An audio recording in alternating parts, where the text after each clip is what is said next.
చిన్న ప్రార్థన చేసుకుందామండి. పరలోకమందున్న మా తండ్రి, ఈ ప్రతికూలమైన వాతావరణంలో అనుకూలతను దయచేసి మరొకసారి మీ సన్నిధిలో నిలబడడానికి మాకు అవకాశం ఇచ్చినందుకు మీకు స్తుతులు దేవా. తండ్రి, మొదటి వర్తమానంలో ఎన్నో విలువైన సంగతులు తండ్రి చెల్లి ద్వారా మాట్లాడారు. మరికొన్ని సంగతులు తండ్రి మాతో మాట్లాడండి. బైబిల్ యొక్క నైసర్గిక స్వరూపాన్ని అర్థం చేసుకునే ప్రయత్నం మేము చేస్తుండగా మా అందరికీ వివేచన జ్ఞానం తండ్రి అనుగ్రహించండి. ఎవరును తండ్రి వచ్చిన వారు కాలయాపనకు ఉండి వెళ్ళిపోక వినబడుతున్న సంగతులు సాక్షాత్తు సృష్టికర్త మాటలను గ్రహించి గౌరవించి తలదించి తండ్రి మీకు వారికి పడని అగాధాలు ఏమన్నా ఉంటే పూడ్చుకునే ధన్యత ఇస్తారని కోరుతూ మమ్ములను మీ బిడ్డలను అందరినీ మీ చేతులకు అప్పగిస్తూ క్రీస్తునామని ప్రార్థన సమర్పిస్తున్నాం తండ్రి, ఆమేన్. త్వరగా కొన్ని విలువైన సంగతులు విందాం. ఒక ఇమేజ్ చూస్తూ మన వాక్యాన్ని స్టార్ట్ చేద్దాం.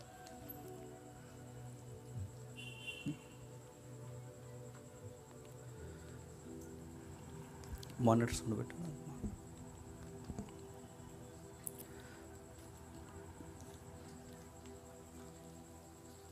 అందరికి కనిపిస్తుందా? చివరున్న వారికి ఈ రోజు నుంచి మనం ఒక సిరీస్ స్టార్ట్ చేస్తున్నాం. బైబుల్ జియోగ్రఫీ లేదా భౌగోళిక సాక్ష్యాలు.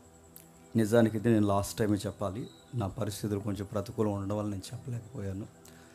ఈ వారం నుంచి ఈ యొక్క భూభాగాల గురించి మనం మాట్లాడుకోవాల్సిన అవసరం ఉంది. బైబుల్ జియోగ్రఫీ గురించి మనం ఎందుకు మాట్లాడుకోవాలి అంటే, కొన్ని వచనాల యొక్క పరంపర దాని నైసర్గిక స్వరూపం తెలిస్తే కానీ మనకు అర్థం కాదు. నా మాటలు అందరికీ స్పష్టంగా ఉన్నాయి కదా. కొంచెం ఎరకాటంగానే ఉంటుంది ఈ సబ్జెక్ట్ ఇది, కానీ నాకు ఇలాంటివి చెప్పడం ఇంట్రెస్ట్. ఆసక్తి ఉన్న వాళ్ళు చేయొద్దండి, ఆసక్తి లేకపోయినానండి. జాగ్రత్తగా విందాం. బైబిల్ గ్రంథం కేవలం మనుషుల యొక్క చరిత్ర మాత్రమే కాదు, జియోగ్రఫీ కూడా మాట్లాడింది. వాటి జాగ్రఫీని మనం ఎందుకు, వాటి డీటెయిల్స్ మనం తెలుసుకోవాలంటే జియోగ్రఫీ డెఫినేషన్ మనకు తెలియాలి. జియోగ్రఫీ అంటే ఏంటి? దానికి ఒక అర్థం ఉంది. జియోగ్రఫీ అంటే భౌగోళిక శాస్త్రం అని. జియోగ్రఫీ అంటే ఇంకా దాన్ని విపులంగా మాట్లాడుకుంటే పర్వతాలు, నదులు, అడవులు, దానితో అనుసంధానం చేయబడిన ఎత్తులు, మెట్టలు, గుట్టలు, వీటన్నిటిని గురించి మాట్లాడేదాన్నే జియోగ్రఫీ అంటారు, భౌగోళిక శాస్త్రం. ఎందుకు వీటిని గురించి తెలుసుకోవాలంటే కొన్ని వాక్య భాగాలు నొక్కి నొక్కి నొక్కి పరిసర ప్రాంతాలని ఎక్స్పోజ్ చేస్తూ రాయబడ్డాయి. కొన్ని వచనాలు మనం చదువుతున్నప్పుడు ఎందుకు అలా రాయబడ్డాయి మనకు అనిపిస్తుంది. ఒక ఉదాహరణ చెప్తాను వినండి. మీరు సియోను కొండ వలె స్థిరంగా ఉంటారు అన్నాడు. మనం స్థిరంగా ఉంటామన్న సంగతి తెలియాలంటే ముందు మనకు సియోను కొండ అంటే ఏడు తెలియాలి. ఇంకా కొండల తట్టు నా తల ఎత్తి నాకు సహాయం ఎక్కడి నుండి వచ్చినా నేను ఎదురు చూస్తున్నాను అన్నాడు. ఎందుకు అలాంటి మాటలు? కొండల తట్టు తలెత్తి సహాయం ఎక్కడి నుండి వస్తాను ఎదురు చూడడం ఏంటి? ఇదిగో మాట్లాడుతూ ఒక మాట అంటాడు కీర్తనలో, నది గుండా ప్రయాణం పోతున్న నాకు జీవజలపు ఊటలు ఇచ్చావు అంటాడు. ఈ పదాలని జియోగ్రఫీ అంటారు వీటిని. నిజానికి ఈరోజు బేస్మెంట్ లాంటిదే నేను చెప్పను. ఈరోజు పునాది వేసుకుందాం బైబిల్ని అర్థం చేసుకోవడానికి. ఓల్డ్ టెస్ట్మెంట్, న్యూ టెస్ట్మెంట్, అలాగే పత్రికలు, సువార్త గ్రంథాలు ఏవైతున్నావో వీటన్ని గురించి అవుట్లైన్స్ మనం మాట్లాడుకుందాం. నాకు తెలిసి కొన్ని వారాలు ఉంటుంది. వీటిని ఫాలో అయితే నాకు తెలిసి మీకు బైబిల్ ఒక గ్రిప్లో వస్తుంది. నిజానికి ఎప్పటి నుంచి చెప్పాలనుకున్నాను, కొంచెం ఈ 2-3 వారాల నుంచి కొంచెం క్రౌడ్ బాగా ఫాలో అవుతున్నారు కనుక నేను స్టార్ట్ చేస్తున్నాను.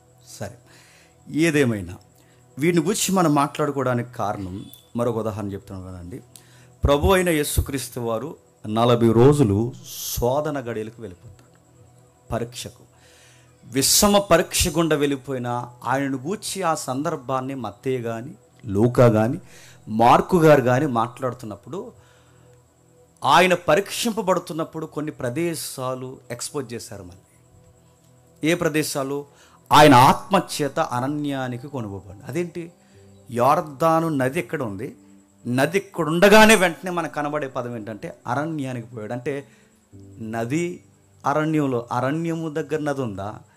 నదే అరణ్యంలో ప్రయాణం చేస్తుందా? సరే, నది పక్కన అరణ్యం ఉంటే వెంటనే మనకు మరలా రాయబడిన మాట ఏంటంటే, ఆయన ఎత్తైన శిఖరం మీదకి సాతాను కొనుపోబడిన. ఇదేంటి అంటే దేవాలయం ఎడారిలో ఉందా లేదా నది దగ్గర ఉందా? అది ఇలా చదువుతూ ఉండగానే మరలా ఆయన ఎత్తైన ప్రదేశానికి తీసుకొని వెళ్ళిపోయాను అని చదువుతాం. వీటి గురించి చదువుతున్నప్పుడు మనకు సరి అయిన అవగాహన లేదనుకోండి, ఆ గ్రావిటీ మనకు అర్థం కాదు. అందుకే దీనివల్ల మనకి ఏం ఉపయోగం అన్నానంటే, నన్ను అడిగితే బైబిల్ ఇంకా స్పష్టత వస్తుంది. బైబిల్లో ఉన్న విషయాలు నీకు అర్థమవుతున్నప్పుడు దేవుడు ఎంత యథార్థమైన విషయాలు మన కొరకు రాయించాడో ఒక స్పష్టత మనకు అర్థమవుతుంది. చూద్దాం ఒకసారి, టూగా రెండు రెఫరెన్స్ చూద్దాం ఒకసారి. లూకాసు వార్త త్వరగా లూకాసు వార్త 4వ అధ్యాయం మొదటి వచనం చూడండి. లూకాసు వార్త 4వ అధ్యాయం మొదటి వచనం. యేసుక్రీస్తు వారు పరిశుద్ధాత్మ పూర్ణుడై యోర్దాను నది నుండి తిరిగి వచ్చి 40 దినములు అపవాది చేత శోధింపబడుచుండెను. బాగా వినండి. ప్రభు అయిన యేసుక్రీస్తు వారి యొక్క జోర్దాను మినిస్ట్రీ అని ఒక పెద్ద సబ్జెక్ట్ ఉంది. ప్రభు అయిన యేసుక్రీస్తు వారి యొక్క మినిస్ట్రీ ఎక్కువగా యోర్దానును ఆనుకుని గలిలయ మండలంలో ఎక్కువ పనిచేశాడు ఆయన. రెండవది, బాప్టిజం ఇచ్చి యోహాను యొక్క పరిచర్య ఎక్కడుంది? యోర్దాను పై ప్రాంతాల్లో యేసుక్రీస్తు వారి పరిచర్య చేస్తే, యోర్దాను లోతట్టు ప్రాంతంలో పరిచర్య చేసింది ఎవరు? John the Baptist. అర్థమవుతులేదు? జియోగ్రఫీ అంటే కొంచెం కన్ఫ్యూజ్ ఉంటుంది, వినండి. మీకు అర్థమైపోయినా వినండి, నా ఆశ కోసమన్నా వినండి. సరే, యోర్దాను పై ప్రాంతాలు అంటే పల్లె ప్రాంతాలు, పట్టణ ప్రాంతాలు, యోర్దాను ఆనుకున్న మండలం ఏదైతే ఉందో, గలిలయ కానీ, నజరేతు కానీ, కపెర్నహూము కానీ, కొన్ని ప్రాంతాల్లో ప్రభు అయిన యేసుక్రీస్తు వారు ఎక్కువ చుట్టాడు ఆయన 3.5 సంవత్సరాలు.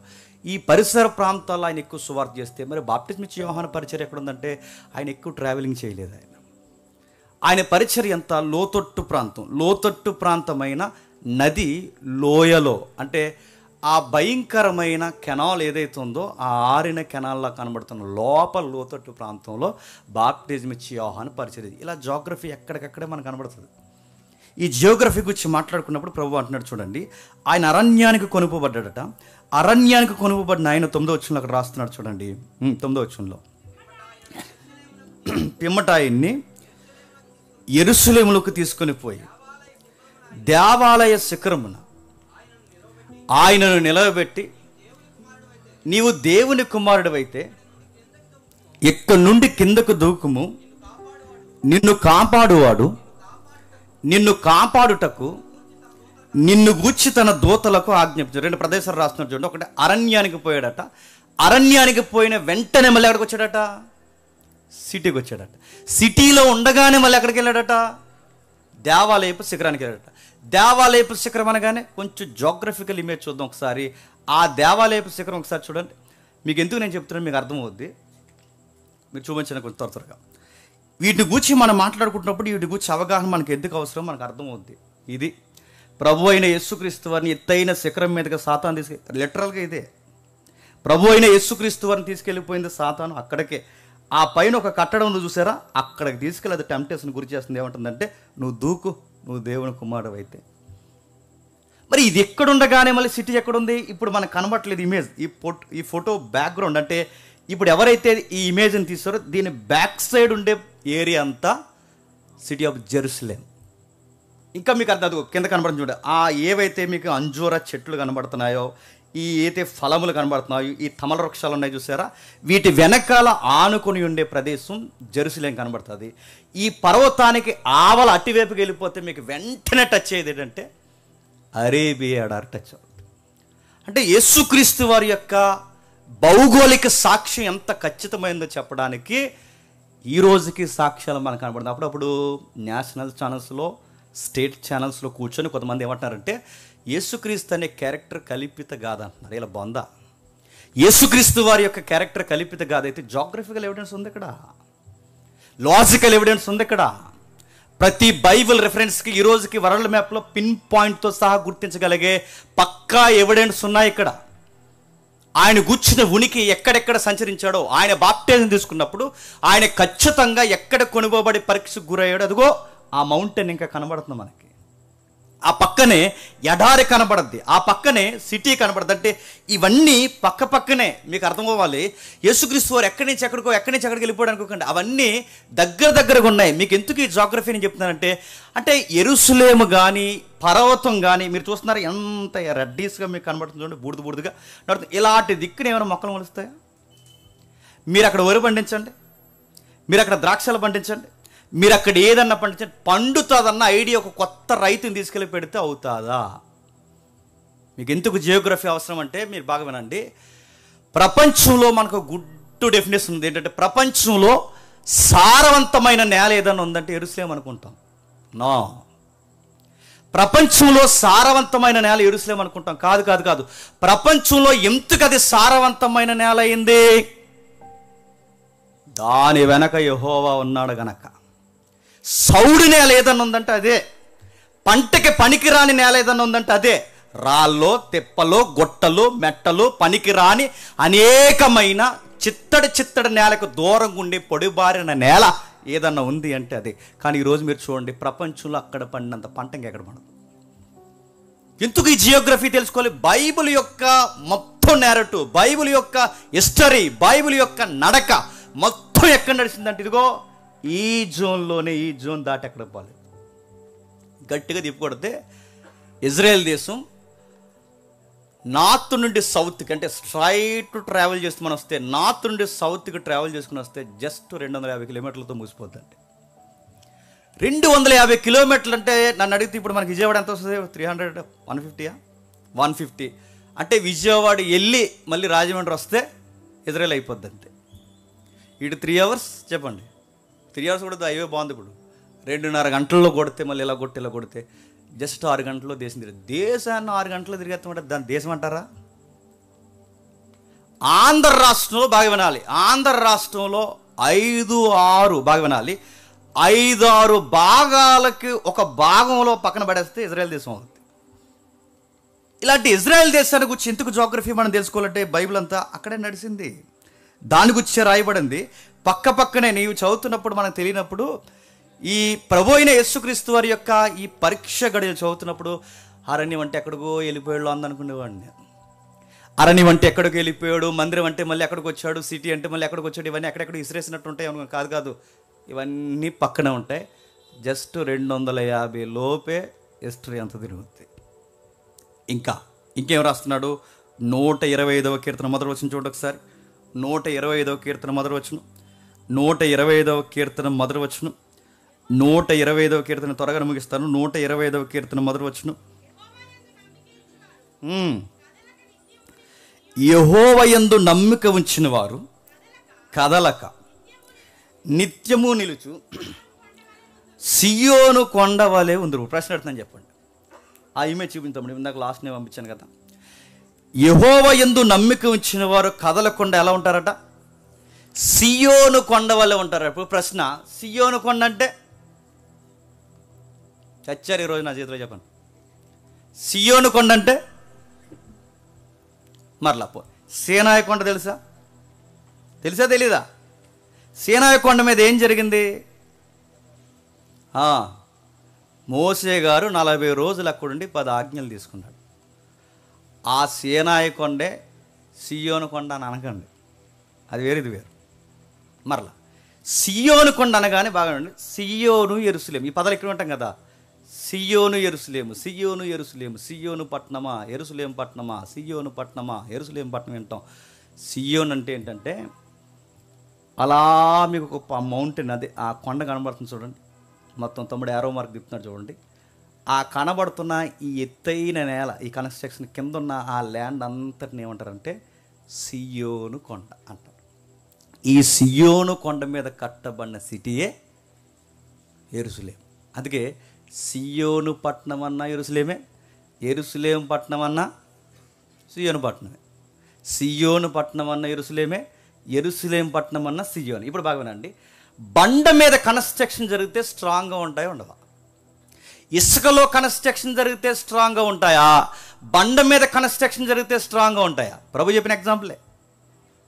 బండ మీద కట్టబడిన పట్టణము స్థిరముగా ఉండును. ఇప్పుడు చెప్పండి, సియోను పట్టణం వలె నీతిమంతుడు స్థిరముగా ఉంటాడంటే నువ్వు దేవుడు చెప్పినట్టు జీవించి దేవుని ఆజ్ఞలు పాటించి దేవుని దీవునికి దగ్గరగా ఉంటే తుఫాన్లు వచ్చినా, ప్రమాదాలు వచ్చినా, ప్రకృతి వైపరీత్యాలు ఎంత విలయతాండం చేసినా నీ లైఫ్లో నీ గుడారం కానీ నీ జీవితం కానీ ఇంచు కూడా కదలనడానికి వాడిన జోగ్రఫికల్ ఎగ్జాంపుల్ చెప్పండి, సియోను కొండ వల్లే ఉంటారు. అంటే మీకు అర్థమవుతుంది. అంటే ఒక విషయాన్ని మనం ఇంత నిగూఢంగా అర్థం చేసుకుంటే వాక్యం దావీదు గారు అన్నట్టు మనకు ఎలా ఉంటుందంటే కొవ్వు మెదడు దొరికినట్టు ఉంటుంది. కొవ్వు మెదడు అంటే ఏంటని అడగండి, అదో కర్రీ. ఆ రోజుల్లో బెస్ట్ కర్రీ అనమాట. వాళ్ళు బాగా చేస్తారు కర్రీ. మనం వండితే ఇంకా అంతే సంగతులు అనుకోండి, వాళ్ళు బాగా వండుతారు. వాళ్ళు ఉండే కర్రీస్లో బెస్ట్ కర్రీస్ ఏంటంటే కొవ్వు మెదడు. అంటే వాళ్ళ యొక్క మేకలను కానీ గొర్రెలను కానీ ఎక్సెట్రా బడా బిగ్ వాళ్ళ ఉన్నాయి కదా, వాటిని కానీ వాటి వండినప్పుడు వాళ్ళ యొక్క టేస్ట్ని ఎక్స్పోజ్ చేస్తూ, అంటే నీ వాక్యము కొవ్వు మెదడు వలె ఉంది, నీ వాక్యము జుంతే తేనె ధారల్లా ఉంది, నీ వాక్యం ఎప్పుడు అలా ఆ ఫీల్ ఎప్పుడు వస్తుంది చెప్పండి. వాక్యం చదువుతున్నప్పుడు 2 4 చెప్పండి, 3 3 9 అని చదివితే రాదు. అలా చదివితే మనకి కొన్ని రోజులు సబ్జెక్ట్ ఏమో చెప్పండి బోర్ అవుద్ది. కానీ మన సబ్జెక్ట్ని ఆస్వాదిస్తూ చదివనుకోండి వాక్యం మనకు అలా తెలుసా తెప్పరు వెళ్ళినట్టు. మీకు ఎప్పుడు ఎగ్జాంపుల్ చెప్తాను మళ్ళీ ఒకసారి వినండి. చిన్నప్పుడు ఒక అడ్వర్టైజ్మెంట్ వచ్చేది, గంగా సీలింగ్ ఫ్యాన్ అని. మీరు అన్నారు లేదో, రాసి అనుకుంటాను వచ్చేది. అప్పుడు ఆ గంగా సీలింగ్ ఫ్యాన్ కింద కూర్చుంటుంది ఆవిడ, టక్కమైన సైడ్లో వేసిపోద్ది. ఇలా హిమాలయాలకు పోతుంటుంది, అలాగే సముద్రంలో పోతుంటుంది, పొలాల్లో పోతుంది. చైర్తోనే ఆ చైర్ అలా పోతుంటుంది, ఇలా పోతుంటుంది, ఇలా పోతుంటే గంగా సీలింగ్ ఫ్యాన్ వేసుకుంటే అలా వెళ్ళిపోయినట్టు ఉంటుంది అన్నమాట. అది నిజమో కదా నాకు తెలియదు, కానీ నిజంగా నువ్వు బైబిల్ని ఈ కోణంలో అర్థం చేసుకుంటూ చదివితే నీ గదిలో ఉండగానే నువ్వు సియోను కొండ మీదకి వెళ్ళి వచ్చినట్టు ఉంటుంది. నీ గదిలో ఉండగానే ఎర్ర సముద్రం పాయలైపోయినట్టు ఉంటుంది. నువ్వు బైబిల్ని ఆ విధంగా అర్థం చేసుకుంటూ చదివితే, మళ్ళీ చెప్తున్నాను, జలప్రలయం మన గదిలోకి అలా వచ్చి మళ్ళీ వెళ్ళిపోయినట్టు. బైబిల్ అలానే చదవాలి, అలానే అర్థం చేసుకోవాలి. అందుకే ఇప్పుడు చెప్తున్నాడు, సియోను కొండ వలె మీరు స్థిరంగా ఉంటారన్నాడు. ఎందుకు ఇలాంటి మాటలు మాట్లాడుతున్నాడంటే ఆయన చెప్పే మాటలు ఎంత ఖచ్చితమైన మాటలు అని చెప్పడానికి ఆయన వాడుకున్న పదాలు భౌగోళిక శాస్త్రాన్ని ఎక్కువ ఉపయోగించాడు. నెక్స్ట్ ఏంటి బైబిల్ చరిత్రలో ఎక్కువ రాయబడిన ప్రదేశాలంటే కొండలు, గుట్టలు, అరణ్యాలు, ఎడార్లు, వీటి మధ్య బైబిల్ చరిత్ర జరిగింది. ఇంకా వీటి మధ్య ఇశ్రాయేలు చరిత్ర జరిగింది. ఇలాంటి ప్రదేశాన్ని బాగా వినాలి. కొండలు, గుట్టలు, అదిగో మీకు కనబడుతున్నాయి కొండలు, గుట్టలు. ఇప్పుడంటే కట్టేశారు కాబట్టి మీకు నీట్గా కనబడుతుంది, కానీ అవి లేనప్పుడు మీరు ఒకసారి ఊహించుకోండి. కొండలు, గుట్టలు, ఎడార్ల మధ్య ఇజ్రాయెల్ చరిత్ర జరిగితే కొండలు, గుట్టలు, మెట్టలున్న ప్రదేశాన్ని పాలుదేలు ప్రవశించు పాలస్తీనా, క్షమించండి, పాలుదేలు ప్రవశించు ఇజ్రాయెల్ అనొచ్చా చెప్పండి. ఇలాంటి మెట్ట ప్రాంతం మనకు ఒక ఎకరం ఇస్తాను అనుకోండి, ఏమంటామండి? ఏమంటాం చెప్పండి. అలాంటి కొండ, రాతి కొండ మనకు ఒక ఎకరం రాసిస్తాను అనుకోండి, మన మామగారు ఏమంటారు? మీరు సూపర్ మామ అంటారా? గుట్ట ఏం చేసుకుంటాం? కానీ గమనించండి, ఇలాంటి వాటిని పాలు తేనెలు ప్రవశించు కానాను అనొచ్చా? కానీ అన్నాడు, పండని రాతి నేలని పాలు ప్రవశిస్తాయి, తేనె ప్రవశిస్తుందని ఆయన ఎలాగంటున్నాడు? ఇజ్రాయెల్ దేశం ప్రపంచంలో సారవంతమైన నేలని ఎప్పుడు అనుకోకండి. ఇంకా చెప్పిన, వర్షాలు లేకపోతే వాళ్ళకి పంటలు ఉండవు, మంచు లేకపోతే వాళ్ళకి పంట ఉండదు. అందుకే ఏలియా పనిష్మెంట్ ఇస్తున్నప్పుడు ఏం ఆపేయాడు తెలుసా? 3.5 సంవత్సరాలు ఆగిపోను కాక. ఎందుకు పనిష్మెంట్ అక్కడ ఎందుకు ఇస్తున్నాడు? వాళ్ళకి నది ఉందనుకుంటారు, దేశం మధ్యలో నది ఉందంతే, ఆ నదిని పైకి నీరు ఎక్కించలేరు. ఎందుకంటే యోర్దాను నది లోతట్టు నది. ఇప్పుడంటే టెక్నాలజీ ఉందనుక బోరేసి అదేసి ఇదేది పైపేసి పైకి లాగొచ్చేమో, కానీ ఆ రోజుల్లో లోతట్టు ప్రాంతంలో ఉన్న నీటిని పొలాల్లోకి ఎక్కించడం జరిగే పనా? నది ఉన్నది బురద నది, అంతంత మాత్రం నది. ఇంకా నేను చెప్తున్నాను, వాళ్ళకి వర్షాలు పడకపోతే పరిస్థితి. అందుకే ఏలియా గారు కానీ ప్రవక్తలు కానీ వచ్చినప్పుడు దేశం మీద వర్షం పడదని ఎందుకనేవారంటే ఇలా వర్షాభావం మీద ఆధారపడేవారు. అందుకే వాళ్ళ జియోగ్రఫీ చదువుతున్నప్పుడు ఎందుకు దేవుడు అడుగడుగున ఇలాంటి వచనాలు రాయించాడంటే వాళ్ళకి బుద్ధి రావాలి, మనకు కొన్ని గుణపాఠాలు తెలియాలి. వీటిని గూర్చి రాస్తున్నప్పుడు దేవుడు ఎంత ప్రశిష్టమైన ప్రణాళిక కలిగి ఇజ్రాయెల్ దేశాన్ని ఆశీర్వాదకరంగా మార్చడం మనకు తెలియాలి.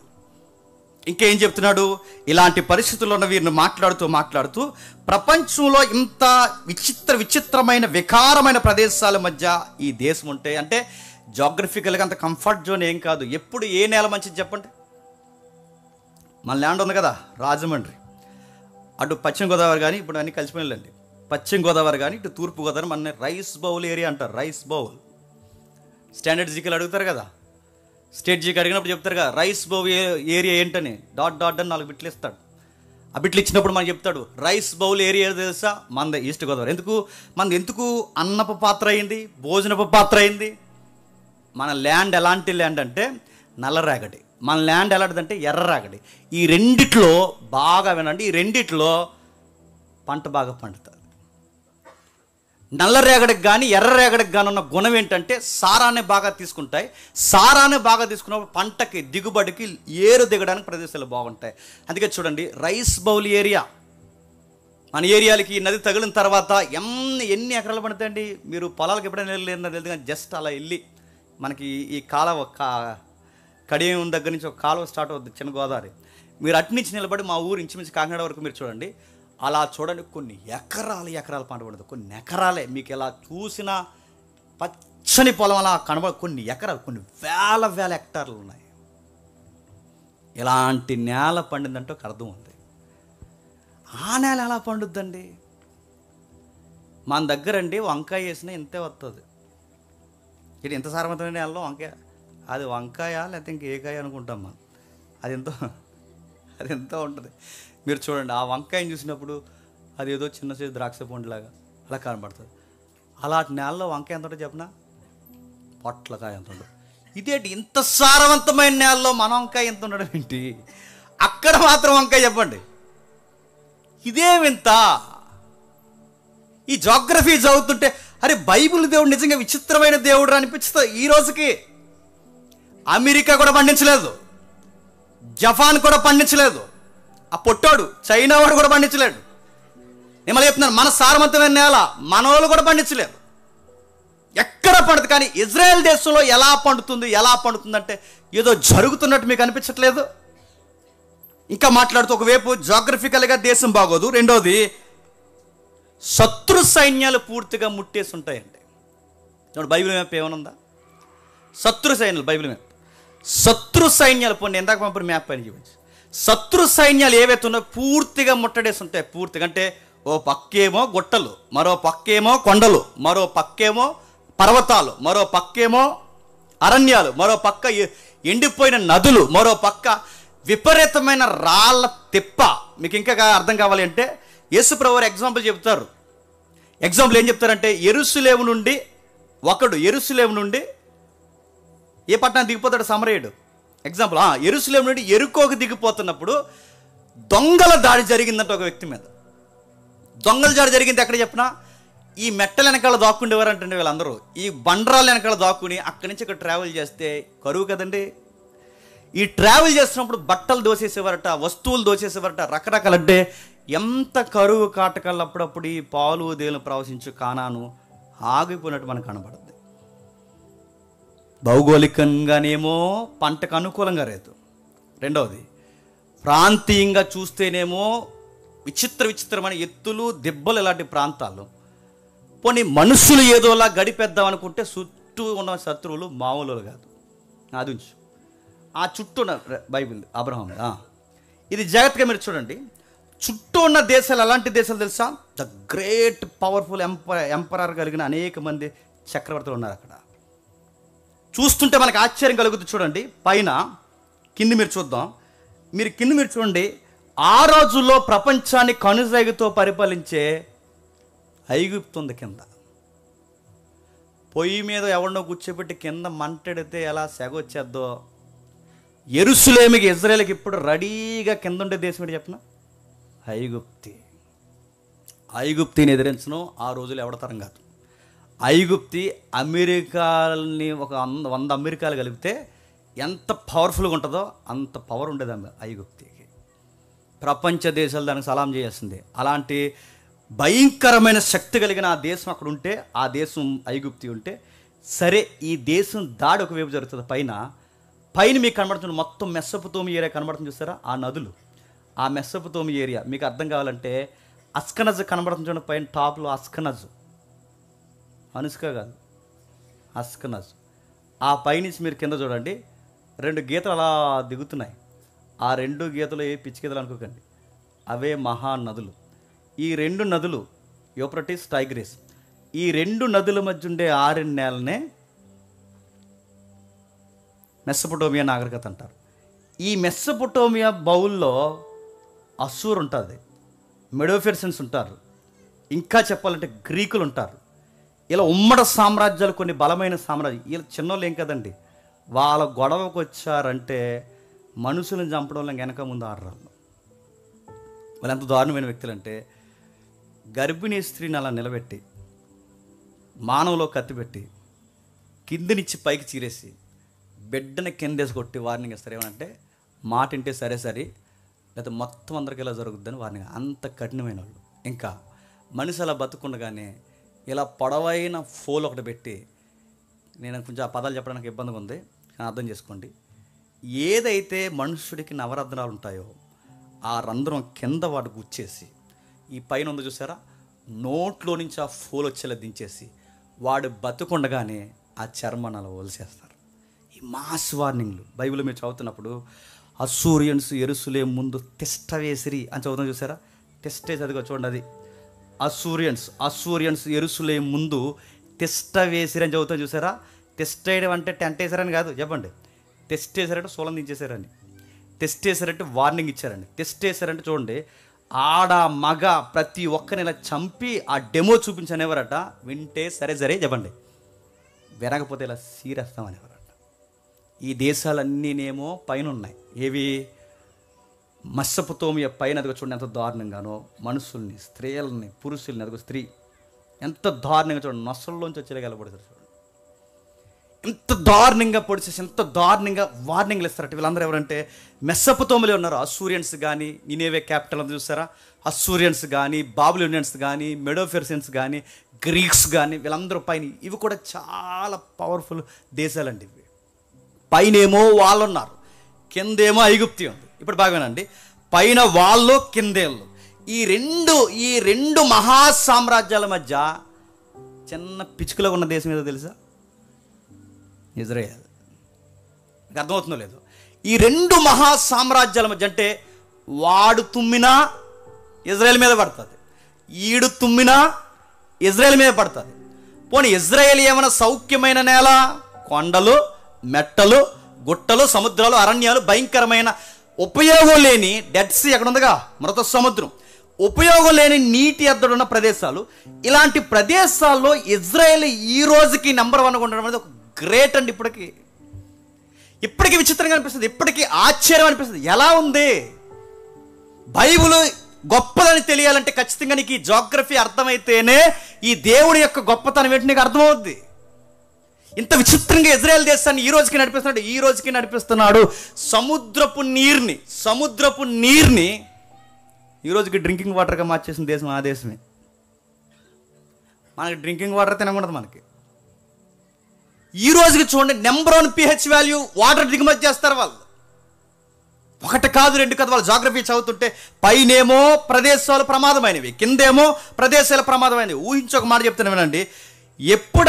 వీళ్ళు ఎప్పుడైనా పొరుగు రాజ్యాలు గొడవ దిగితే, ఎవరు? ఐగుప్తీలు పొరుగు రాజ్యాన్ని గొడవ దిగారు అనుకోండి. ఇప్పుడు ఐగుప్తి పైన అస్సూరు సామ్రాజ్యం ఉంది.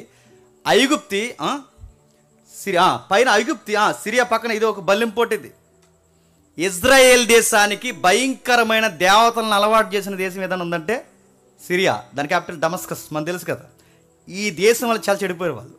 పైగా మీరు ఇజ్రాయేల్ అనగానే మొత్తం ఇజ్రాయేల్ అనుకోకండి, జార్డాన్ అసలు సంబంధమే లేదు. ఇప్పటికీ జార్డాన్ కలపడానికి చాలా కష్టం. ఎందుకు చెప్పినా, జార్డాన్ ఏరియాలో ఎవరు ఉండేవారు ఆ రోజుల్లో? శాపగ్రస్తమైన తెగ ఉంది. ఆ శాపగ్రస్తమైన తెగ ఎవరో మనకు తెలుసు. ఆ లోతు గారు అమ్మాయి ఉందిగా, ఆ అమ్మాయిలు పుడతారుగా. ఎవరు వాళ్ళు? అమోనీయులు, మోయాబీలు. వీళ్ళకి శాపం ఉంది, వాళ్ళ ల్యాండ్కి కూడా శాపం ఉంది. అందుకే చూడండి, అన్ని ఎల్లగొట్టిన యెహోషువ కాలంలో అన్ని దేశాలు, అన్ని ప్రాంతాలు ఎల్లగొట్టినా వీళ్ళని మాత్రం ఎల్లగొట్టలేకపోయారు. ఎందుకు ఎల్లగొట్టలేకపోయారు చెప్పినా, వాళ్ళు ఎంతో బీరకైపిస్తుంది కదా వాళ్ళకి. ఆ బీరకాయ పీసు ఉండడం వలన వీళ్ళు జాలి కలిగి ఉన్నారో ఎత్తుకున్నారో మొత్తం మీద ఉన్నారో తెలియదు, కానీ ఆ రోజు జయించలేని ప్రాంతాన్ని ఈరోజు కూడా కలుపులేకపోతున్నారు. సరే, అటేమో భౌగోళికంగా అనుకూలం లేదు, రెండేమో శత్రువుల నుంచి సెక్యూరిటీ లేదు. ఇలాంటి ప్రదేశాల్లో ఉన్నప్పుడు ఐగుప్తి గొడవకు దిగింది అనుకోండి. ఐగుప్తి ఇజ్రాయెల్తో కాదు గొడవ, బాగా వినండి, ఐగుప్తి ఇజ్రాయెల్తో కాదు గొడవ. పై ప్రాంతంలో ఎవరున్నారు? సిరియా, ఇంకా పైకి వెళ్ళండి, పెద్ద సామ్రాజ్యాలు. స్పందించండి, చెప్పండి. అసూరియన్స్, బాబులోనియన్స్, మెడోపెర్షియన్స్, గ్రీక్స్, ఎవరైతే ఉన్నారో అందరూ పైన ఉన్నారు. ఇప్పుడు ఐగుప్తి ఆ పెద్ద రాజ్యాల మీద గొడవ దిగింది అనుకోండి, బాగా వినాలి. ఐగుప్తి కింద నుంచి పెద్ద రాజ్యాల మీద గొడవ దిగింది అనుకోండి, రూట్ మ్యాప్ ఎటు నుంచి ఉంది చెప్పండి? ఖచ్చితంగా ఇజ్రాయెల్ దేశాన్ని తొక్కెళ్ళాలి. అర్థమవుతుందో లేదు? ఐగుప్తి అస్సూరు మీదకి, ఐగుప్తి మెడోపెర్షియన్స్ మీదకి, ఐగుప్తి గ్రీక్స్ మీదకి జెండా ఎగరేస్తే ఖచ్చితంగా అది ఏ బోర్డర్ను తొక్కెళ్ళాలి, ఏ దేశాన్ని తొక్కెళ్ళాలి? ఇజ్రాయెల్ని టచ్ చేసి వెళ్ళాలి. అంటే ముందు వాళ్ళని కొట్టాలంటే చెప్పండి, ముందు వాళ్ళని డెప్ప కొడితే కానీ అక్కడ వే దొరకదు. రెండవది, పోనీ ఆ ఉమ్మడి సామ్రాజ్యాలన్నీ ఒక్కటైపోయి ఐగుప్తి మీద గొడవ దిగాయి అనుకోండి, మళ్ళీ వాళ్ళకు రూట్ ఎటు? ఆడికి కోపం వచ్చినా వీళ్ళకే ప్రమాదం, ఈడుకు కోపం వచ్చినా చెప్పండి వీళ్ళకే ప్రమాదం. పాడి పంటలకు అనుకూలమైందంటే అది లేదు, వర్షాలు ఎక్కువ పడతాయంటే అది కష్టం, పూర్తిగా సారవంతమైన నేల అంటే కాదు. మధ్యధరా సముద్రం తీర ప్రాంతం తప్ప మిగిలినంతా ఎడారి, దెబ్బలు, గుట్టలు తప్ప దేనికి పనికిరాదు. ఇంకా మాట్లాడుకుంటే ఎత్తైన పర్వతాలు తప్ప ఇంకేమీ లేదు. అంటే సారవంతమైన నేల అంటే అది లేదు. పోనీ శత్రువులకు దొరకిన ప్రాంతం అంటే అది లేదు. ఇలాంటి విచిత్రమైన ప్రమాదకరమైన ల్యాండ్ను దేవుడిచ్చన్నాడట. దిస్ ఈజ్ ప్రామిస్ ల్యాండ్ అన్నాడు. ఇది ప్రామిస్ ల్యాండా చెప్పండి? ఇది వాగ్దాన భూభాగం మీకు ఇస్తున్నాను అన్నాడు. నడుతున్నాను రోజు గొడవలు వచ్చేసే దగ్గర ఇది నీకు రాసి ఇచ్చానంటే అలా ఉంటుందండి. అటే ఇప్పుడు బాంబు ఇట్టేసేసి ఇటు నుంచి అటు బాంబు వేస్తే ఎక్కడ నీకే తీసుకు ఇక్కడే ఉండి అన్నాడు అనుకోండి, ఎలా ఉంటాం? ఇప్పుడు పాకిస్తాన్ కందిరేగా, పాకిస్తాన్కి ఆపోజిట్ కూడా ఎవడో మనమే ఉన్నాం. ఇంకా పాకిస్తాన్ వాడు కన్నా ప్రమాదకరమైన ఇంకా ఉన్నాడు కదా ఆఫ్ఘనిస్తాన్. వీళ్ళిద్దరు చుట్టాలే కానీ బాగానండి. వీళ్ళిద్దరు గొడవ వచ్చిందనుకోండి, అటు ఆఫ్ఘనిస్తాన్కి పాకిస్తాన్కి మధ్యలో మనకు ఒక ఎకరం రాసి ఇచ్చారనుకోండి, ఎలా ఉంటుందండి?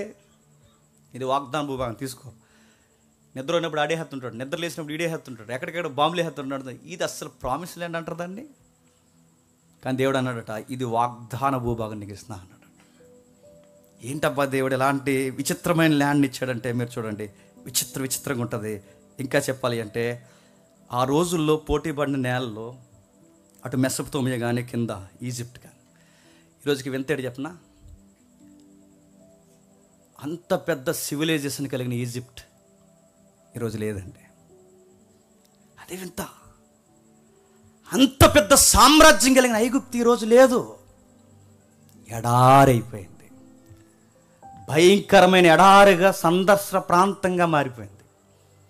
ఫరోస్ లేరు, రాజదర్బార్ లేదు, ప్యాలెస్లో లేవు, గిజా స్టిల్ ఉంది కానీ మనుగడకు పనిచేయదు. ఇంకా మీరు చూడండి, వారి యొక్క వెల్కమ్ గేట్స్ ఏవైతే ఉన్నావో, సింహపు ద్వారాలు ముక్కులు రాయిపోయి చెవులు ఎగిరిపోయి ఉన్నాయి. మీరు చూడండి, ఐగుప్తు యొక్క మహాసామ్రాజ్యం యొక్క విస్తరించిన సామ్రాజ్యం ఏది అంటే ఎడారి పాలైపోయింది. ఐగుప్తులో ఇంత ఉంటుందండి ఇజ్రాయెల్ దేశం, ఇంత ఐగుప్తులో కలిపితే ఇంత ఉంటుంది ఇజ్రాయెల్ దేశం. కానీ ఇంత పెద్ద ఐగుప్తి మాయమైపోయింది, కానీ ఇజ్రాయెల్ ఈ రోజుకి ఉంది. అది వింత. నెక్స్ట్, పైన అస్సూరియన్ లేదు, బాబిలోనియన్స్ లేదు, గ్రీకులు లేరు, ద గ్రేట్ అలెగ్జాండర్ లేడు, ఇంకా మహాసామ్రాజ్యాలు అవేవీ లేవు. పైన ఉన్న ఆ ప్రదేశాలు మాయమైపోయాయి, కిందున్న ఈ ప్రదేశాలు మాయమైపోయాయి.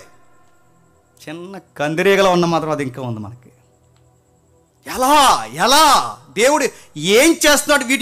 వీటి యొక్క సామ్రాజ్యాలు మాయమైపోతున్నా, తుఫాన్లకు మాయమైపోయాయి, భయంకరమైన ప్రకృతి వైపరీత్యాలకు మాయమైపోయాయి, ఎన్నో దేశాలు నదీ పరివాహక ప్రాంతాల్లో కలిసిపోయాయి. కానీ ఇజ్రాయెల్ దేశం ఇంకా ఉంది. ఎందుకుంది? ఏం మాట్లాడుతున్నాడు? దీని గురించి ఎందుకు ఇలా మనకు చెబుతున్నాడంటే, మీకు ఇంకా బాగా అర్థం కావాలి అంటే ఒక మ్యాప్ మీరు ఒకసారి చూడండి. వీడి కూర్చిన వర్షాభావాన్ని గురించి ఒకసారి మాట్లాడదాం. ఒకసారి మ్యాప్ చూడండి. ఎడం వైపునేమో మన బైబిల్ మ్యాప్ చూపించు. ఎడం వైపునేమో అమీబాలో ఒక పెద్ద సముద్రం కనబడుతుంది. అమీబా అంటే ఏంటంటే ఇంకా అంతే సంగతులు. ఇంకా అమీబా అంటే ఆకారం లేని ఒకటి ఉంది కదా జీవి, అమీబా. ఆ మహాసముద్రం చూస్తారా, దాని పేరు మెడిటేరియన్ సీ, మధ్యధరా సముద్రం.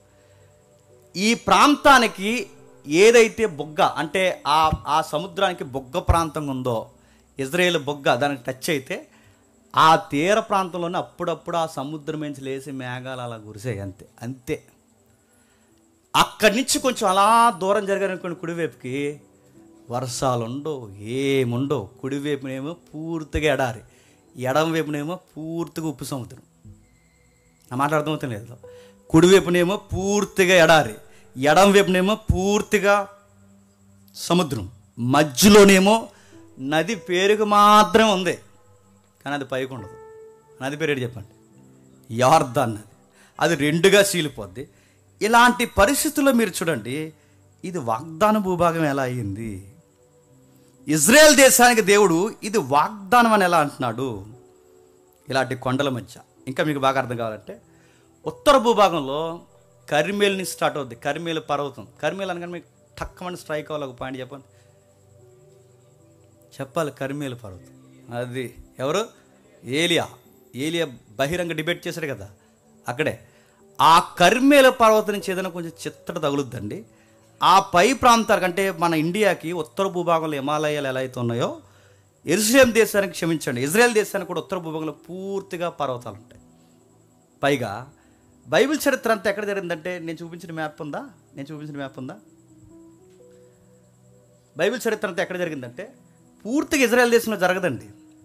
మీకు పైన మీకు కనబడుతుంది చూసారా, ఎక్కడ మనకి డెడ్ సీ పైన ఆ మృత సముద్రం, ఆ బ్లూ పైన ఆ కనబడుతున్న యారో మార్కర్ రౌండ్ సర్కిల్ ఉంది చూసారా, చరిత్ర ఎక్కువ అక్కడే జరిగింది. న్యూ టెస్ట్మెంట్ కూడా ఎక్కువ అక్కడే జరిగింది. ఆ ప్రాంతాలన్నీ ఎలా ఉంటుందో తెలుసు, జనాభా ఎక్కువ నివసించింది అక్కడే. ఇజ్రాయెల్ ఎక్కువ నివసించేది అక్కడే. అక్కడ ఏముంటాయంటే పర్వత కనుమలు ఎక్కువ ఉంటాయి. ఏముంటాయి అక్కడ మనకు తెలుసు. ఆ పర్వత కనుమలు కొన్ని కొండల పేరు చెప్తాను చూడండి. సియోను కొండ, ఎంత చదివాంగా. అక్కడ ఉండే సియోను కొండ, సీనాయి కొండ, గొలుగొత్తా కొండ, కల్మేరు పర్వతం, ఇంకా నాకు గుర్తురాట్లేదు చెప్పండి. అన్ని కొండ ప్రాంతాలు. ఇప్పుడు చెప్పండి, ఇలాంటి కొండల మధ్య పిల్లా పాపలతో నేను అక్కడ నివసించాలి అంటే నాకు మనుగడ జరుగుద్దా? ఇజ్రాయేల్ ప్రజ అక్కడ నిలబడందట, కొండల మధ్య నిలబడి, ప్రభువా కొండల తట్టు నా కన్నులు చెప్పండి ఎత్తుచున్నాను, సహాయము కొండలపై నుంచి వస్తుందని నేను నమ్ముచున్నాను. ఎంత జాగ్రఫికల్ లాంగ్వేజ్ చూడండి, ఎంత బాగుందో. నేను కొండల తట్టు నా కన్నులు ఎత్తుతున్నా అంటే ఏం కొండలో? ఊరుకొండ కాదు, ఏం కొండలు? ఆ కొండలు, పండని కొండలు, ఉపయోగం లేని కొండలు, నివాసానికి యోగ్యం కాని కొండలు. పక్షులు, జంతువులు ప్రతిరోజు ఉదయం లేసి యెహోవాకు ప్రార్థన చేస్తే ఆహారం ఎలా దొరికిందో, ఇజ్రాయేల్ ప్రజ కూడా ఆహారం కావాలన్నప్పుడల్లా పక్షుల వల్ల ఎవరికి ప్రార్థన చేశారు చెప్పండి? కొండల వైపు కన్నులెత్తుచున్నాను, సహాయం చేయవాడు నాకు ఉన్నాడని. ఎంత విచిత్రమైన మాటలు మాట్లాడారు చూడండి. ఈ కొండలు తట్టు తలెత్తినప్పుడు దేవుడు వాళ్ళకి సహాయం చేశాడు. ఎలా సహాయం చేసేవాడు? కొండలను అలా చూస్తూ ఉండగా, మీరు అన్నాను, కొండలను అలా చూస్తూ ఉండగా ఆ గొరుకైన కొండల మీదకి నల్లని మేఘాలు లెగిసిపోయి వచ్చేసాడు. ఏమాత్రం సారవంతం కాని ఆ నేల మీదకి యెహోవాకి ప్రార్థన చేసి బలిపీఠాలు కట్టి, బలిపీఠాలు ఉన్నత స్థలాన్ని చదువుతాను చూసారా. ఉన్నత స్థలాలంటే ఉన్నావోలు స్థలాలు అనుకోకండి. ఉన్నత స్థలాలంటే ఎత్తైన ప్రదేశాలన్నీ ఉన్నత స్థలాల మీద బలిపీఠాలు కట్టి భక్తులు బలి అర్పించారని చదువుతాను చూసారా. ఆ ఉన్నత స్థలాల మీద దేవునికి అనుకూలమైన ప్రార్థన చేస్తే వర్షాలు మేఘాలు అలా దిగిపోయాయట. మంచు వర్షం వల్ల అలా కురిసేదట. మీరు చూడండి, ఇజ్రాయేల్ చరిత్ర అరణ్యంలో నడవడమే 40 ఏళ్ళ వింత కాదండి. మరలా ఇజ్రాయేల్ చరిత్ర అరణ్యంలో 40 ఏళ్ళు నడవడమే వింత కాదండి. ఈరోజుకి అది ఉన్నతమైన పంట తింటుందంటే, ఆ గరుకైన ప్రాంతంలో ఈ రోజుకి నివసిస్తుందంటే ఈ రోజుకి వింతే. కొండల తట్టు సహాయానికి వాళ్ళు అడిగితే దేవుడు వాళ్ళకి చక్కటి సముద్రాన్ని, చక్కటి పైరుని, చక్కటి మేఘాలని, చక్కటి విధి విధానాలతో కూడిన వాటిని వాళ్ళకు అనుమతించేవాడట. మాట వినకపోతే దేవుడు పనిష్మెంట్ ఏం చేసేవాడంటే కొండల మీద గడ్డి ఎండగొట్టేసేవాడట. మాట వినకపోతే కొండ మీద నుంచి పాడే ఈ పిల్ల కాలువలు ఉంటాయి చూస్తారా, పిల్ల కాలువలు అన్నీ కలిస్తే కదా నది అవుద్ది. ఆ పిల్ల కాలువలను ఆపేసేవాడట, నది ఆపేసేవాడట. ప్రవక్తలను పంపించి ఆ పర్వతం మీద నిలబెట్టి పారుతున్న నదులను ఆపేమని చెప్పేవాడట. మోసే చెయ్యెత్తితే కార్యక్రమం ఒకటి, చెయ్యి దించితే కార్యక్రమం ఒకటి, ఏలియా చెయ్యెత్తితే కార్యక్రమం ఒకటి, చెయ్యి దించితే కార్యక్రమం ఒకటి. జియోగ్రఫీని ఉపయోగించి దేవుడు ఇజ్రాయేల్కి ఎన్నోసార్లు బుద్ధి చెప్పబడలేదా? ఇజ్రాయేల్ చరిత్రలో ఇంకా ఏం రాయబడ్డాయంటే, యోర్దాన్ నది పేరుకుంది, ఆ నదిలో ఉన్న వాటర్ని ఏమాత్రం వాళ్ళు చెప్పండి ఉపయోగించుకోలేరు. అసలే మెట్ట ప్రాంతం, నది ప్రాంతాన్ని కొంచెం అలా సదును చేసుకుని అక్కడ ఏదో కొంచెం పంట వేసుకుందామంటే సదును చేయడానికి అదేమైనా మెత్తగుండే ల్యాండా, అంత గరుకైన కొండ. అలాంటి కొండల్లో నీళ్ళు పేరుకున్నాయి తప్ప వాటిని ఏం చూడలేరట. ఇలాంటి పొజిషన్లో ఉన్న ఇజ్రాయేల్ దేశానికి, అటు భయంకరమైన శత్రువు దేశాల్లో ఉన్న ఇలాంటి దేశానికి, అటు శత్రువులు ఇటు భౌగోళికమైన ప్రదేశాల్లో కష్టతరమైపోయిన ఈ ప్రదేశానికి దేవుడు కృప వలన ఇజ్రాయేల్ని బతికించాడట. భగవానండి, ఇజ్రాయేల్ అన్నం తింటుందంటే దేవుని కృప. ఇజ్రాయేల్ శత్రువులు ఇంతమంది పన్నాగం పని గెద్దల వల్ల ఎత్తుకుపోదామని చూస్తున్నా ఈరోజుకి ఇజ్రాయేల్ ఉందంటే దేవుని కృప. వాళ్ళకు మెతుకు తిన్నారంటే దేవుని కృప, వాళ్ళ బట్ట వేసుకున్నారంటే దేవుని కృప. చుట్టూ ఇంతమంది శత్రువులు, చుట్టూ ఇంత ప్రమాదకరమైన ఎడార్లు, చుట్టూ ఇన్ని మెట్టలు, చుట్టూ ఇంత అనుకూలం కాని ప్రదేశాలు ఉండి కేవలం 250 కిలోమీటర్లు కలిగిన ఈ చిన్న దేశాన్ని బంతులాగా దేవుడు పోషిస్తున్నాడంటే నీకేమనిపిస్తుంది? ఈ చరిత్ర చదువుతుంటే దేశాన్ని పోషించినోడు బుల్లిని ఇల్లుని పోషించలేడు అనుకో, గుర్తుపెట్టుకో. దేశాన్నే పోషించగలిగిన వాడు 2-3 ఉన్న మిమ్మల్ని పోషించలేడని అనుకో, గుర్తుపెట్టుకో. పండని ప్రాంతాన్నే మార్చేసినాడు, గుట్టల్నే సదునుగా మార్చేసినాడు, పనికి రాని సౌడు నేలని సారవంతంగా మార్చేసినాడు. నీ జీవితాన్ని కూడా ఎంత సౌడు నేలగా మారిపోయింది, నీ జీవితం కూడా ఎంత వికారంగా మారిపోయింది, నీ జీవితంలో ఫలములు లేని గొడ్డు భూమిగా మారిపోయినా, మళ్ళీ చెప్తున్నా, ఏమైపోయినా ఆయన వైపు కన్నులెత్తి చూడు, నీ స్థితిగతులు మార్చేస్తాడు ఆయన ఖచ్చితంగా. జియోగ్రఫీ నీకు నాకు ఏం చెప్తుందంటే, ఇజ్రాయేల్ జియోగ్రఫీ అంటుంది నన్నే మార్చిన యెహోవా. చెప్పండి, మీరు నమ్మండి, మిమ్మల్ని కూడా చెప్పండి మార్చేస్తాడని నా దేశము చెప్పకనే సాక్ష్యం మనకి చెబుతుంది. అందుకే దేవుడు అంటాడు, ఈ బండలు సాక్ష్యం చెప్తాయి అంటాడు ఆయన, ఈ గుట్టలు సాక్ష్యం చెప్తాయి అంటాడు ఆయన, ఈ ల్యాండ్ సాక్ష్యం చెప్తుంది అంటాడు ఆయన. ఎందుకంటే దీన్ని మార్చిన నేను దాని మీద మిమ్మల్ని పెట్టి మిమ్మల్ని మార్చాలనుకున్నాను, కానీ మీరు లోబడనొల్లని ప్రజలు. నడినెత్తి మొదలుకొని అరికాల వరకు కురుపులతో, గాయాలతో, చీము నెత్తురుతో మీ అమ్మ గర్భం నుంచి పుట్టిన మా ఇంకా మీద వేసుకొని తిరుగుతున్నామని ఒక పోలికగా తిట్టాడు ఆయన. ఎన్నిసార్లు కడిగినా మళ్ళీ ఆ బురదలోకి పోయి తొలుతాను, ఎన్నిసార్లు నీకు స్వస్థత కలిగించినా గాయాలు పాలు చేసుకుంటాను. చూడు, ఇటువైపు శత్రు దేశాలు గెద్దల్లా పోగాయి, ఇటువైపు శత్రు దేశాలు గెద్దల్లా పోగాయి, ఇటు పరిదేశాలు నీకు పంటన ప్రదేశాలు అయ్యాయి, పంట రాని ప్రదేశాలు అయ్యాయి. అయినా నేను ఎత్తుకుని నడిపించే ఇజ్రాయేల్ దేవుడైన యెహోవా ఉన్నాడని నువ్వు ఎందుకు మర్చిపోతున్నావు? నిన్ను కాపాడు, నేను కొనకను, చెప్పండి, నిద్రపో. ఇంకా ఏమన్నాడు ఆయన కూర్చుంటే, ఆంధ్ర రాష్ట్రంలో 5-6 రెట్లు కన్నా చిన్న భూభాగమైన జస్ట్ 250 కిలోమీటర్ల దూరం ఉన్న పైనుంచి కిందకి, మన కాశ్మీర్ నుంచి కన్యా అంటాం చూసారా, అలాగే ఆ పైనుంచి కిందకి, అంటే వాళ్ళ పైనుంచి కిందకంటే పైన ఉత్తర భూభాగం నుంచి కింద బేర్షబా నుంచి అబ్రహాం గారి ఏరియా. మీకు అర్థమైనట్టే. అబ్రహాం గారు అది అన్అఫీషియల్ గొడవలు జరుగుతాయి కదా వాళ్ళకి, ఆయన పంపిస్తారు కదా అటు.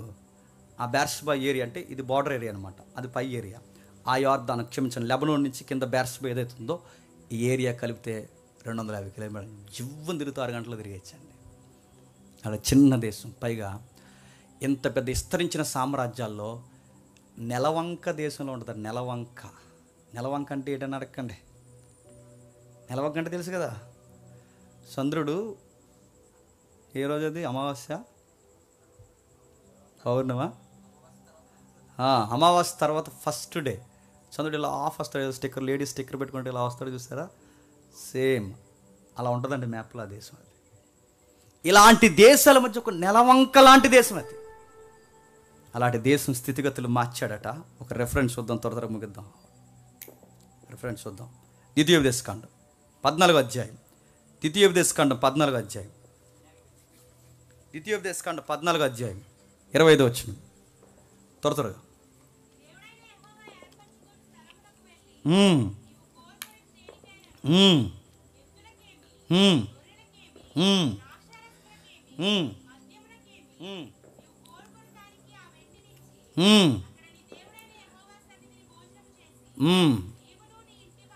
నీవును నీ ఇంటి వారిని. ద్వితీయోపదేశకాండం 14:25 వచ్చినవనా? అదేనా? సరే, చెబుతున్న మాట అక్కడ ఒక మాట ఉంటుంది, మిస్ అయింది అనుకుంటాను. దాను మొదలుకొని బేర్షెబా వరకు అని ఉంటుంది. ఏంటట? దాను మొదలుకొని అంటే పై ప్రాంతంలో ఏది దాను, కింద ప్రాంతంలో ఏది బేర్షెబా. దాను మొదలుకొని అంటే కాశ్మీర్ నుంచి చెప్పండి కన్యాకుమారిని ఎలాగంటాం, ఇజ్రాయేల్కి బార్డర్ ఎలాగో తెలుసా?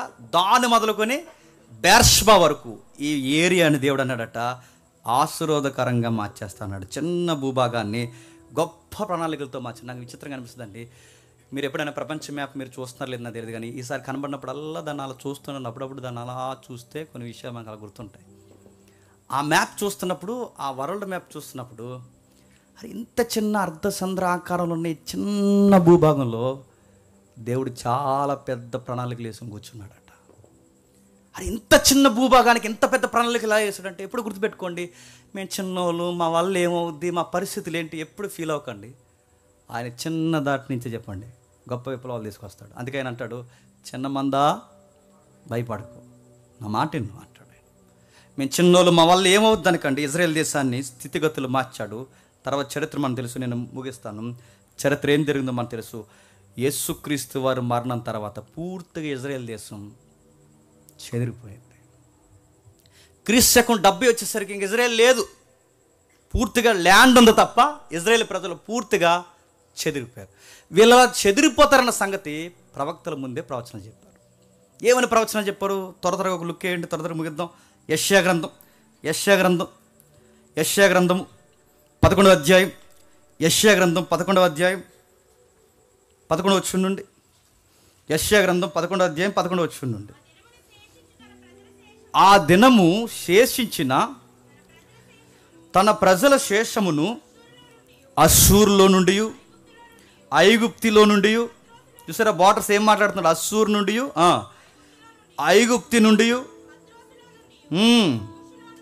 పత్రోసుల నుండి, కూసు నుండి, తెలుసు కదా కూసు, ఆఫ్రికా, కూసు నుండి, ఏలాములో నుండి, సీనారులో నుండి, ఆమాతులో నుండి, సముద్ర దీపములో నుండి విడిపించి రప్పించుటకు యెహోవా 2 మార్లు చెయ్యి చాచును. జనులను పిలుచుటకు ఆయన ఒక ధ్వజమును నిలబెట్టును. భ్రష్టులైపోయిన ఇశ్రాయేల్ని పోగు చేయుటకు భూమి యొక్క నలుదిశల నుండి చెదిరిపోయిన యోధా వారిని మళ్ళీ సమకూర్చి. ఎన్నిసార్లు చెదిరిపోతారట? అక్కడ రాశాడు 2 సార్లు చెదిరిపోతారు. అందుకే చూడండి, బబులోను కాలంలో చెదిరిపోయారు, తర్వాత ప్రాంతాల్లో చెదిరిపోయారు, క్రీస్తు శకం 70లో చెదిరిపోయారు. ఇలా చెదిరిపోయిన వారిని, వీళ్ళందరూ చెదిరిపోయిన తర్వాత 2 సార్లు చెదిరిపోయిన వారిని మళ్ళీ నేను చెప్పండి పోగు చేస్తాను. ఆ రెఫరెన్స్ యెషయా గారి రెఫరెన్స్ చెప్పిన నెరవేర్పు, 2వ నెరవేర్పు ఇప్పుడు చెప్పిన 1948 మే 16. అంటే 70లో చెదిరిపోయిన వేళ్ళు, 70లో రోమా ప్రభుత్వం చేత చెదిరిపోయిన వేళ్ళు మళ్ళీ ఎప్పుడు అధికారికంగా ఫామ్ అయ్యారు? మన లాస్ట్ క్లాస్లో నేను 45 అన్నాను, నాకు మర్చిపోయి 48లో మళ్ళీ ఇలా ఫామ్ అయిన తర్వాత మళ్ళీ వాళ్ళని స్థిరపరిచి బలపరిచి వాళ్ళని మళ్ళీ ఉజ్జీవింపజేస్తా అన్నాడు. యోధాను మళ్ళీ నేను కడతాను అన్నట్టుగానే జరిగిందా లేదు చెప్పండి? ఐగుప్తి మళ్ళీ కట్టబడిందా? మెడోపెర్షియన్స్ మళ్ళీ కట్టబడ్డారా? బాబిలోన్స్ మళ్ళీ కనబడుతున్నారా? ఫరోస్ పరిపాలన ఉందా?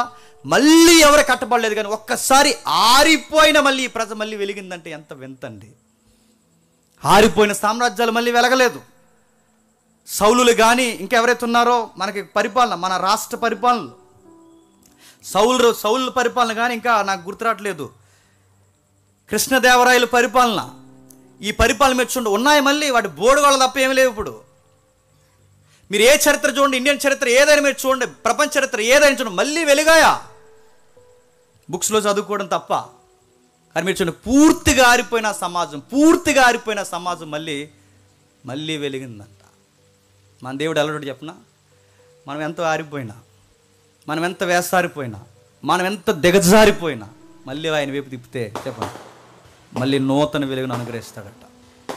నూతనమైన కార్యాలు మన జీవితంలో జరిగిస్తాడట. మళ్ళీ గొప్ప కార్యాలు జరిగించదుగో, మళ్ళీ నిన్ను కడతాడు. దేశాన్నే కట్టినోడు నీ కుటుంబాన్ని కట్టలేడా? దేశాన్నే కట్టినోడు నీ జీవితాన్ని కట్టలేడా? దేశాన్నే కట్టినోడు నీ పరిస్థితులు కట్టలేడా? దేశాన్నే బాగు చేసిన వాడు నిన్ను బాగు చేయలేడా?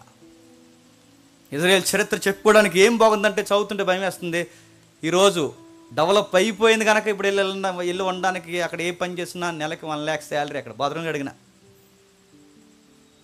కడిగిన అక్కడ నెలకి 1 lakh శాలరీ. అక్కడ సీనియర్స్ అయితే 150. ట్రై చేయండి ఏమన్నా. నెలకి 1,50,000 జీతం అక్కడ. జస్ట్ అక్కడ ఎవరైనా ఇస్రాయేల్ దేశంలో వయసు అయిపోయిన వృద్ధులు ఉంటారు చూసారా, వాళ్ళని చూసుకోవడానికి దాన్ని ఏదో అంటారు, కేర్ టేకర్. ఆ ఉద్యోగం చేయడానికంటే 1,50,000 రూపాయలు శాలరీ తీసుకుని జస్ట్ ఆ బామను అలా చూస్తే చాలు, ఏ బామ తిన్నావా, ఏ స్నానం చేసావా అంటే అయిపోయింది అంతే.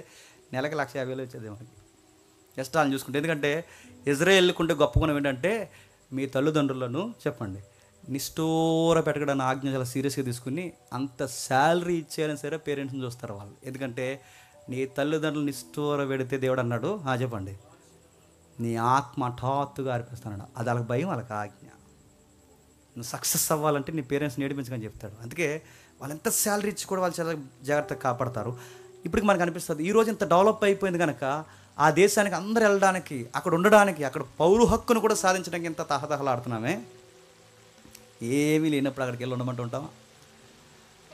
ఏమీ లేనప్పుడు అక్కడికి వెళ్ళి ఉండమంటే, నీకు ఈ ల్యాండ్ అంత ఇచ్చేస్తున్నావంటే నువ్వు నేను నమ్మలేదు. కానీ విశ్వాసులకు తండ్రి అయిన చెప్పండి అబ్రహాము నమ్మేశాడు. నమ్మకమైన దేవుణ్ణి నమ్మేశాడు. నన్ను అడిగితే ఇజ్రాయేలు కానాను భూభాగం కన్నా అబ్రహాం గారు ఊరు 100 రెట్లు బాగుంటుంది తెలుసా? ఎందుకంటే నదీ పరివాహక ప్రాంతం. అబ్రహాం గారు ఊరు ఉంది కదా, ఆ ఊరు యూఫ్రటీస్ పక్కనే ఉంటుంది. యూఫ్రటీస్ పక్కనే కాబట్టి నదీ పరివాహక ప్రాంతం కనుక మన గోదావరి ఉన్నట్టు ఉంటుంది అక్కడ, మహానది. అలాంటి ప్రాంతం మంచి ల్యాండ్. అలాంటి ల్యాండ్ నుంచి దేవుడు ఇడిపించి ఏ ల్యాండ్ ఇచ్చాడట? గొట్లు, మెట్లు, అరణ్యము, నల్ల సముద్రం, చెత్త చెదారం ఇదంతా ఉండి అబ్రహాం అన్నాడట, ఇదే ప్రామిస్ ల్యాండ్ తీసుకో అన్నాడట. అబ్రహాం ఇలా దూరం నుంచి చూసి వందనాలు చెప్పి, ఎటకరం కాదు వందనాలు చెప్పి, నీ వాగ్దానం చాలా బాగుంది ప్రభువా, అయినా ఈ ల్యాండ్ అంతా నాకు వద్దు కానీ ఆ పక్కకు పోయి గుడారం వేసుకుని బతికేస్తా అన్నాడట. వాళ్ళ భక్తుల మాటలు కానీ, ప్రభు యొక్క వాగ్దానాలు కానీ, ఆ నెరవేర్పులు కానీ, ఆ క్రియలు కానీ నేను అడుగుతున్నాను.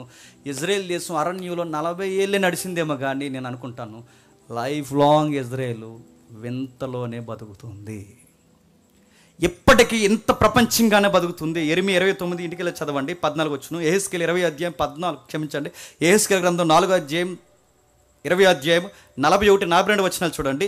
ఎజ్రా 1 అధ్యాయం 3 వచ్చిన ఇంటికి వెళ్ళి చూడండి. ఇవన్నీ ప్రవచనాలు. ఇజ్రాయేల్ మళ్ళీ కడతా, ఇజ్రాయేల్ మళ్ళీ కడతా, ఇజ్రాయేల్ మళ్ళీ కడతా, ఇజ్రాయేల్ మళ్ళీ కడతా, ఇజ్రాయేల్ భూభాగాన్ని మళ్ళీ సారవంతమైన భూభాగంగా మార్చేస్తా అన్నాడు.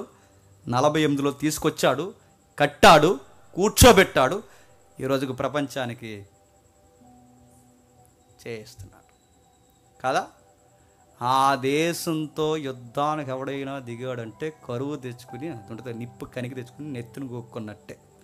దొరదొస్తుందని ఎవడట నిప్పు కనికి తెచ్చి గోక్కున్నాడు. ఎలా ఉంటుందండి? ఇంకెవడు దొరదరాదు. ఇంకా ఇజ్రాయెల్ దేశంతో ఎవడైనా కయ్యాన్ని దిగాడంటే మళ్ళీ చెప్తున్నాను, నిద్రపోయిన సింహాన్ని లేపినట్టే. ఎందుకంటే ఎంతో కొంత మారారు, ఎంతో కొంత ప్రవచనాల వైపు తిరిగారు, మెస్సియా వైపు చూస్తున్నారు. మెస్సయ్య వస్తాడని వాళ్ళకి అర్థమవుతుంది. ఆ మెస్సయ్య క్రీస్తుని నమ్మలేకపోతున్నారు. కానీ ఒకటి మాట గుర్తుపెట్టుకోండి, వాళ్ళ దేవుని ప్రణాళికలు ఉన్న ప్రజ. వాళ్ళకి ప్రవచనం ఉందంటే పౌలు గారు రోమపత్రిక చెప్తారు, ఇంటికి వెళ్ళి చదవండి. వాళ్ళు లేకపోతే మనం లేము, వాళ్ళ తృణీకరణ లేకపోతే మన కృప లేదు. నిన్నే రక్షించిన దేవుడు తన ప్రజలను విడిచేశారని మాత్రం అనుకోకండి. వాళ్ళ మార్పు కొరకు ఈ బైబిల్ దేవుడు ఇంకా చెప్పండి ఎదురు చూస్తున్నాడు అని గుర్తుండి చెప్పిన. ఈరోజు కూడా అక్కడ పంట చాలా దిగుబడి వస్తుందంటే ఇంకా బ్లెస్సింగ్ పని చేస్తుందా లేదా? ఈరోజు కూడా అక్కడ పిహెచ్ వాల్యూ వాటర్ దొరుకుతుందంటే ఇంకా బ్లెస్సింగ్ ఉందా లేదా?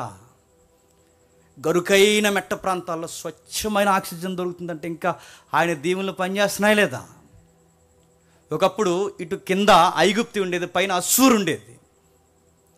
కింద ఐగుప్తి ఉండేది, పైన మెడోఫెర్సన్స్ ఉండేవారు. ఇప్పుడు ఒకప్పుడు పైన కిందే శత్రులు. ఇప్పుడు చెప్పండి, చుట్టూ శత్రులు ఉన్నారు. అయిన ఇజ్రాయెల్ దేశం చెప్పండి స్టిల్ నౌ కనబడుతుంది. చూస్తుంటే ఏమనిపిస్తుంది చెప్పండి? వింత ఇజ్రాయెల్, వింత వింత వింత. ఇలాంటి ఇజ్రాయెల్ దేశాన్ని జోగ్రఫికల్గా చదువుతున్నప్పుడు దేవుడు అంటున్నాడు, ఇదిగో ఈ దేశపు స్థితిగతిని మార్చాను నేను. చెప్పండి, మిమ్మల్ని కూడా మార్చేస్తాను. మురికి నీరుని మంచినీరుగా మార్చేసాడు యార్దాన్ని, మిమ్మల్ని కూడా మార్చేస్తాను. ఉప్పు నీటిని మంచినీరుగా మార్చేశాను నేను, మిమ్మల్ని కూడా మార్చేస్తాను. పండని పర్వతాలని పండే పర్వతాలుగా గడ్డినేలుగా మార్చేశాను, మిమ్మల్ని కూడా మార్చేస్తాను. ఇప్పుడు మన జీవితంలో కూడా ఎడారులు లాంటి ప్రదేశాలు మనకు ఉన్నాయి లేదా చెప్పండి? మన లైఫ్లో పరిస్థితులు ఉన్నాయి. అప్పుడప్పుడు మన జీవితం ఎడారి అయిపోయినట్టు ఉంటుంది, నీటి సుక్కలేనట్టు ఉంటుంది, ఎండమావుల్లా కనబడుతుంది. అంత శత్రులేకి అందరు శత్రులే మనకి. మన కదా ఐస్ క్రీమ్ తిన్నా అదంటే ఈరోజు శత్రువు అయిపోతాడు మనకి. అందరూ శత్రువులే. ఈడు శత్రువు అయిపోతాడు, ఆడు శత్రువు అయిపోతాడు, ఈడు శత్రువు అయిపోతాడు. ఎరా అట్లా పరిస్థితులు అన్నీ మూసుకుపోయినట్టు అనిపిస్తాయి. కానీ గుర్తుపెట్టుకోండి, కొండల తొట్టెట్టు చూడు, కొండల తొట్టెత్తు చూసిన నీతిమంతుల్ని మార్చేసిన దేవుడు. చెప్పండి, మిమ్మల్ని నన్ను కూడా మార్చేస్తాడు. నేను ముగించేస్తున్నాను. యేసుక్రీస్తు వారి పరిచర్య వీలైతే రానున్న వారాల్లో మనం చూద్దాం. ఆయన పరిచర్య ఎక్కువ ఈ మెట్ట ప్రాంతాల మధ్య గలిలయ ప్రాంతంలో ఎక్కువ ఆయన జోగ్రఫికల్గా ఆయన యొక్క పరిచర్య జరిగింది. యార్దాన్ నది ఆవల అప్పుడప్పుడు వెళ్ళి వచ్చేవాడట. యార్దాన్ మినిస్టర్ అయిన వెంటనే మళ్ళీ గలిలయ వచ్చేవాడట. ఈ ప్రాంతాల్లో తిరుగుతున్నప్పుడు యూదుల జీవన శైలి చదివితే మనకి ఎంత విచిత్రంగా ఉంటుందో. నిజంగా ఇజ్రాయెల్ దేశంలో దేవుడు ఉన్నాడు అబ్బా అండి. మీకు ఎప్పుడో నెపోలియన్ బోనపార్టీ, అలాగే హిట్లర్, వీళ్ళ మధ్య ఒక డిస్కషన్ జరుగుతుంది. అంటే వాడు వేరు ఇడు వేరు, వాళ్ళ జనరేషన్ కొనసాగుతున్నప్పుడు డిస్కషన్ జరుగుతుంది. నెపోలియన్ దగ్గర ఒక క్వశ్చన్ వస్తుంది. ఆ ప్రశ్న ఏంటంటే, నెపోలియన్ దేవుడు ఉన్నాడంటారా అని అడిగితే నెపోలియన్ ఇచ్చిన ఆన్సర్ ఏంటో తెలుసా? జూయిస్ ఇంకా ఉన్నారంటే చెప్పండి దేవుడు ఉన్నాడు అంటాడు. అది యూదుల చరిత్ర, అది ఇజ్రాయెల్ చరిత్ర. హిట్లర్ లాంటి వారు ఎంతమంది మీద పడిపోయినా ఇంకా చెప్పండి యూదులు ఉన్నారు. లక్షల మందిని బంకర్స్లోకి దోచి చంపేశాడు హిట్లర్. మహా సామ్రాజ్యాలు తిరగబడి నలిపేశారు యూదుల్ని, ఇజ్రాయెల్. ఇంకా బీజం పనిచేస్తుంది. అరే ఎలా ఉన్నారా? ఐగుప్తీలు లేరు, అస్సూరియన్స్ లేరు, ఎవరు లేరు.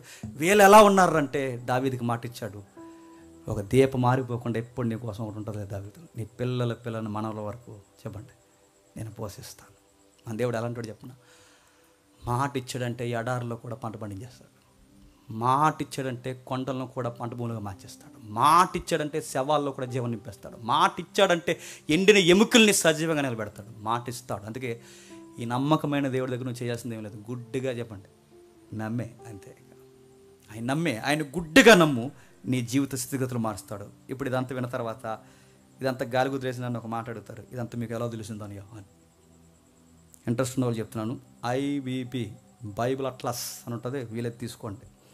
హోలీ మ్యాన్ బైబిల్ అట్లాస్ అని ఉంటుంది, తీసుకోండి. 3 బైబిల్ అట్లాస్ అని ఒకటి ఉంటుంది, తీసుకోండి. ఎక్కడ ఉంటాయో నన్ను అడగండి, తీసుకోండి. ఇవన్నీ తీసుకుని మ్యాప్స్ పక్కన పెట్టుకోండి, బైబిల్ పక్కన పెట్టుకోండి. ఇదంతా సరుకు అంతా ఇప్పుడు నేను చెప్పినట్టు ఉండదు. వాటన్నిటిని నువ్వు కలిపి చదవడమే నీకు ఉండాల్సిన వారం. గుర్తుపెట్టుకో. కూరగాయలు ఇచ్చి కూర వండమండాలంటే బాగా వినండి, కూరగాయలు ఇచ్చి కూర వండమన్నాం అనుకోండి, ఆడు కూర వండుతూ రావాలి. కూరగాయలు ఎత్తే సుఖమేంటి, పచ్చికూర అయిపోద్ది. అలాగే సరుకు అంతా ఇప్పుడు ఒక దిక్కున గుర్తుపెట్టుకోండి. అలా ఉంటుంది పజిల్ మాదిరి. వాటన్నిటిని తీసి ఒక లైన్లోకి తీసుకురావడమే నీకు దేవుడు ఇచ్చిన గొప్ప వరం. ఆ దేవుడు నాకు ఇచ్చాడు, మన తమ్ముళ్ళకి ఇచ్చాడు, మన సంఘంలో చాలామంది స్పీకర్స్కి దేవుడు ఇచ్చాడు. దేవుడు ఉపయోగించుకుంటున్నాడు. అందుకే మీరు ఎంత చరిత్ర మీరు కలిసి చదివిన బహుశా మీకు అర్థం వచ్చలేదో నాకు తెలియదు, కానీ ఇలాంటివి చెబుతున్నప్పుడు అలాగో సేవ అడగండి, మీ జీవితానికి చాలా దీవెనకరంగా మారిపోవును గాక. ఆమేన్, ఆమేన్, ఆమేన్.